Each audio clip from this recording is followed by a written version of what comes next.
पवित्र माहौल के साथ उनको कई दिक्कतों का सामना करना पड़ता है, क्योंकि यहाँ पर जो ऑक्सीजन है उसकी भी कमी होती है और मौसम भी काफी कह सकते हैं कि ठंडा होता है। तो उसके लिए भी जगह जगह पर मेडिकल कैंप लगाए गए हैं। विश्वास और सबका प्रयास की बागडोर है था। के साथ साथ दूसरी और कई और गुफाएं भी हैं जिनको विकसित करने का कार्य किया जा रहा है, जिससे जो साधक हैं, हम आपको बता रहे थे कि ये 60 किलोमीटर का पूरा क्षेत्रफल बनता है केदारखंड का। अगर हम पूर्व से पश्चिम की ओर देखें, इस तरह से ये जो केदार है सभी तीर्थों का सार कहा जाता है। और जिस तरह से हम ये लगातार कह रहे हैं कि इसका वो सिर्फ अपने और अपने ईश्वर के बीच में ही संपर्क स्थापित कर सके, और यही कारण है कि इन ध्यान गुफाओं का बड़ा महत्व होता है। जितना पहले सोचते थे कि यहाँ जाना अपने आप में एक बड़ा चैलेंज है, लेकिन आज बड़ी संख्या में श्रद्धालु आ रहे हैं और ये आपको जानकर आश्चर्य होगा। अब तक तो हमारे जितने दर्शक हैं वो इस विहंगम दृश्य को देख करके, इस अद्भुत दृश्य को देख करके जरूर सोचते होंगे माध्यम से दिशा निर्देश प्रधानमंत्री उन तमाम लोगों को और इंजीनियरों को दे रहे हैं कि किस तरीके से इस गुफा पूरी तरीके से बुक थी। तो आप समझ सकते हैं कि जो श्रद्धालु है उनका कितना प्रभाव रहता है कि जहाँ जहाँ प्रधानमंत्री जाते हैं। और एक तरह से जो पर्यटन मार्ग कह सकते हैं कि कंक्रीट पत्थरों से बनाया गया है, ताकि जो यात्री है, क्योंकि यहाँ कई बार ऐसा होता है कि मौसम अजय तेरे की आपदा में वो मार्ग पूरी तरीके से कह सकते हैं कि क्षतिग्रस्त हो गया। दूसरा जो मार्ग है वो बिल्कुल अपने आप को एकाग्रचित होकर ईश्वर के प्रति समर्पित, वो सिर्फ अपने और अपने ईश्वर के बीच में ही संपर्क स्थापित कर सके, और यही कारण है कि इन ध्यान गुफाओं का बड़ा महत्व होता है। यशस्वी प्रधानमंत्री आदरणीय नरेंद्र मोदी जी, जिनके अंदर का ज्ञान और मस्तिष्क का विज्ञान और हृदय में भारत की संस्कृति की विरासत, यह भारत को विश्व गुरु बनाएगा।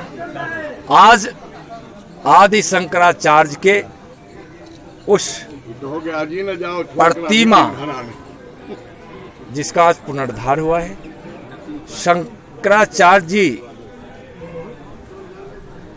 जिन्होंने एकात्म भारत के लिए, सांस्कृतिक भारत के लिए, अखंड भारत के लिए इतनी लंबी यात्रा की थी, जिसका आज व्याख्यान हमारे आदरणीय प्रधानमंत्री जी किए हैं। जिस प्रकार से शंकराचार्य की सोच थी एकात्म भारत बनाने की, उसी प्रकार से आदरणीय प्रधानमंत्री जी का संकल्प है एकात्म भारत और विकसित भारत बनाने का।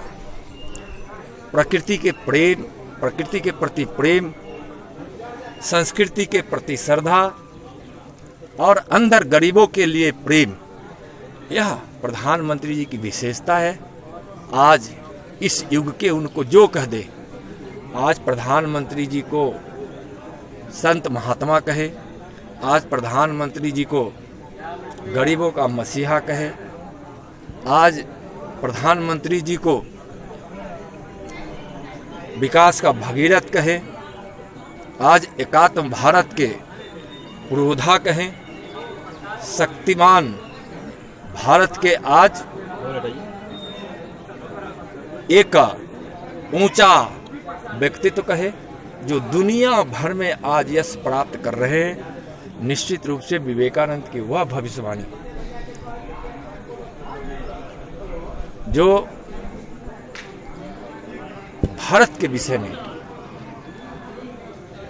किए थे कि 21वीं सदी के भारत में न कोई भूखा होगा, न कोई नंगा होगा, न कोई बेबस होगा, न कोई अशिक्षित होगा, और अपनी सांस्कृतिक विरासत पर खड़ा होकर भारत माता दुनिया को अपने ज्ञान और बंधुत्व के प्रकाश पुंज से प्रकाशित करेगी और भारत विश्व गुरु बनेगा।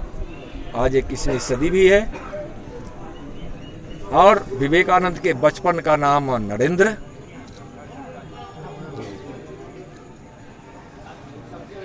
और आज के प्रधानमंत्री जी का नाम नरेंद्र। एक विवेकानंद बचपन के नरेंद्र ने भविष्यवाणी की थी, उस भविष्यवाणी को आज दूसरा नरेंद्र भारत के यशस्वी प्रधानमंत्री कर रहे हैं। आज केदारनाथ क्षेत्र के विकास का मतलब है कि आज हिंदुस्तान की सांस्कृतिक विरासत को एक बड़ा तोहफा मिलना और उसकी सारी संस्कारों को आज एक तरह से पूरे विश्व में फैलाने का उन्होंने जो आज कार्यक्रम किया है, संदेश दिया है, हम उजियारपुर की ओर से, बिहार वासियों की ओर से हम उनका आभार व्यक्त करते हैं। आज मंत्री जी यहाँ आए हैं मंदिर में, तो कैसा लगा आपको और क्या कुछ मांगे भी थे क्या आपकी?